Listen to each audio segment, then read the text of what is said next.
खबर यूपी के गोंडा से, जहां पर टिश्यू कल्चर से गन्ने की बुआई की नई तकनीक ईजाद की गई है।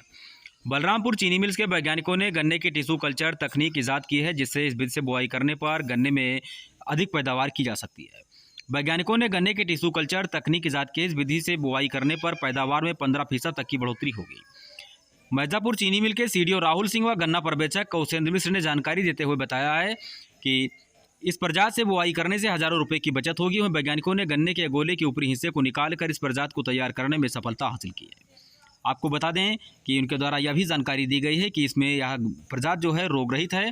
किसान अब तक पुराने ढर्रे से ही गन्ने की खेती करते आ रहे हैं। ट्रेंचम सिंगल बड विधि के सफलता के बाद गन्ना विभाग ने टिश्यू कल्चर पर शोध का काम पूरा कर लिया है। इस दौरान सरबांगपुर पंचायत के अग्रणी किसान कृत प्रसाद सिंह के खेत में टिश्यू कल्चर विधि का सफल परीक्षण किया गया है। यहाँ पर दर्जनों किसानों को भी प्रशिक्षित किया गया। उनके द्वारा बताया गया है कि टिश्यू कल्चर से गन्ने की बुआई करने पर 15% तक की किसानों को आय में इजाफा किया जा सकता है। उनके द्वारा भी बताया गया है कि किसान अगर इधर सहफसली की खेती करना चाह रहे हैं तो यह भी मुमकिन है। गन्ना पर्यवेक्षक कौशेंद्र मिश्र ने जानकारी देते हुए बताया है कि सरसों के खेती के साथ साथ गन्ने की भी खेती की जा सकती है, जिससे किसान अपनी आय में बढ़ोतरी कर सकेगा।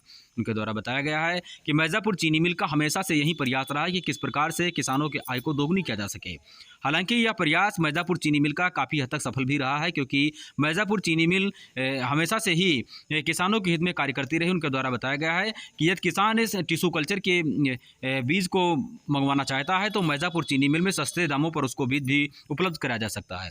टिश्यू कल्चर से गन्ने की बुआई करने पर किसानों को 15% तक का फायदा होगा।